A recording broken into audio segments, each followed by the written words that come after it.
They call it nice, but if you could ask patients whose lives were prematurely ended by guidelines of the UK's National Institute for Health and Clinical Excellence, they'd say it isn't nice at all. NICE officially recommends something called the Liverpool Care Pathway for looking after terminally ill patients, but a consulting neurologist for East Kent Hospitals, Professor Patrick Pulicino of the University of Kent, claims the LCP is often instituted because elderly patients are difficult to manage, and get this, to free up hospital beds. He calls it the equivalent of euthanasia. Officially, the LCP comes into play when doctors believe death is imminent. This can result in the removal of feeding tubes that also supply water. Death is quick. It usually takes about 33 hours. Professor Pulicino says it is scientifically impossible to predict death within a time frame of 3 or 4 days. What's more, he believes putting a patient on LCP is a self-fulfilling prophecy of the end of that life. Pulicino's strong beliefs have saved at least one life. One Monday, he learned of a 71-year-old pneumonia and epilepsy patient who had been put on LCP over the weekend against his family's wishes. Pulicino stepped in. The man improved enough to go home to his family and lived another 14 months. All this serves as a cautionary tale of what can happen in the U.S. with a planned introduction of Obamacare in 2014. Socialized medicine inevitably results in rationing of care, creating an incentive to eliminate what Adolf Hitler called the useless eaters. After all, the government says it's the nice thing to do.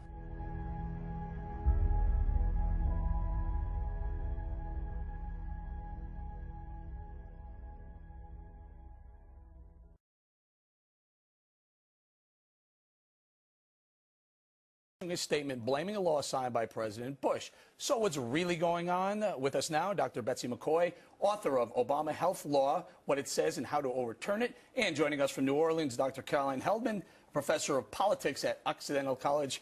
Dr. McCoy, let's start with you. I thought we were done with this. I thought we went through this, spent a lot of time talking about death panels. They weren't included in the health care bill that became law that you have right here, portions of. But they're back. Are they back? That's right. It appears that the administration is trying to achieve by regulation what they could not achieve by legislation.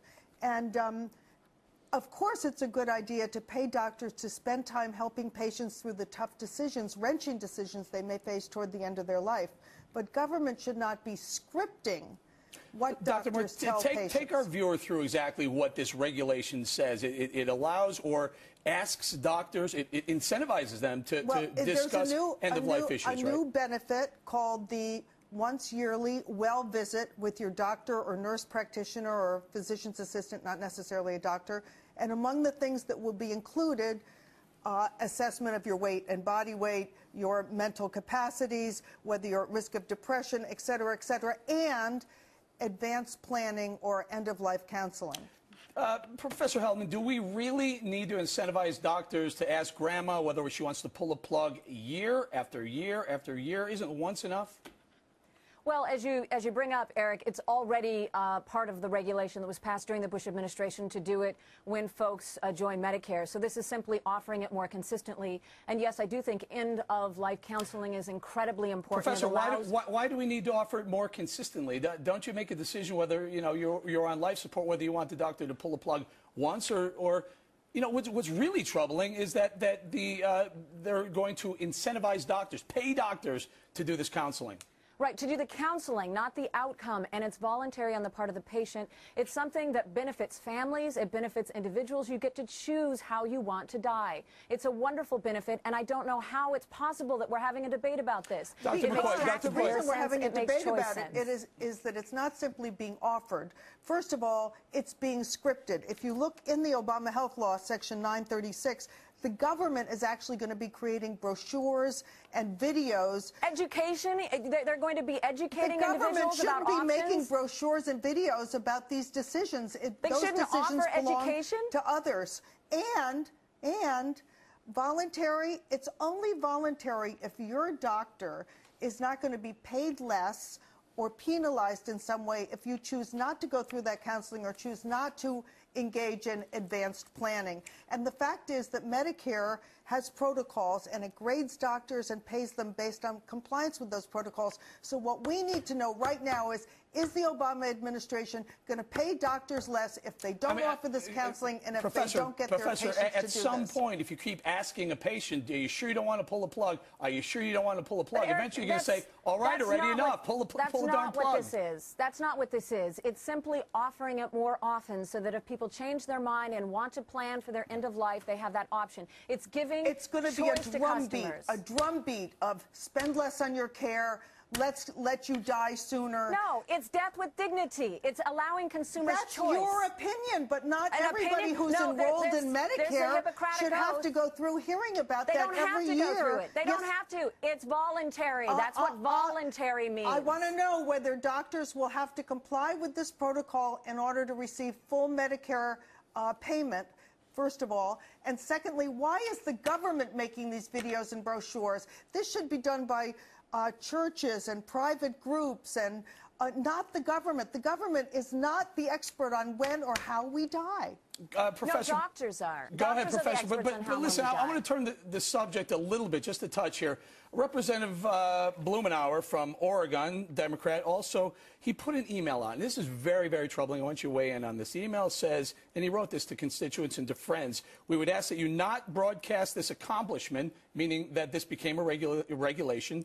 And he also says, he goes on to say, the longer this goes unnoticed, the better our chances are of keeping it. Is this the way we want to govern in this country? Well, unfortunately, Eric, that's what people like Dr. McCoy and others who've called these death panels and misled the American public have left us with. It's rhetoric. It's not reality. The fact of the matter is this is what is good for patients. It's good for taxpayers. I want to die with dignity. Others should have that choice as well. This is the most deplorable case of Washington knows best.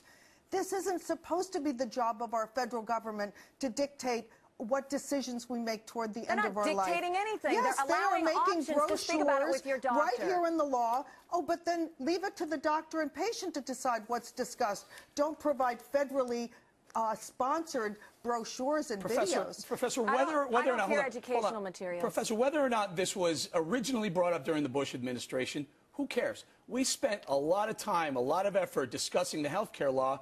When we voted on it, we went through all the hashings. We slugged it out. You got it passed. It went through. But death panels and that end-of-life advisory board was removed from it. The discussion was off the table. Yes. All of a sudden, it's creeping back in. Well, Eric, isn't it sad that it was already law, and yet rhetoric caused Democrats to be so fearful that they had to take it out of the health care bill, even though it was already available to seniors? That should tell you something about how Republicans and others have been using fear tactics to scare the American public. Here's the insidious agenda. This law drastically expands Medicaid. 85 million people. To pay for it, it's eviscerating Medicare. It's robbing Peter to pay Paul, or in this case, robbing Grandma and Grandpa. And that's why we're going to have to leave it there. Doctors, appreciate your time, both of you. Up next, how the Army private who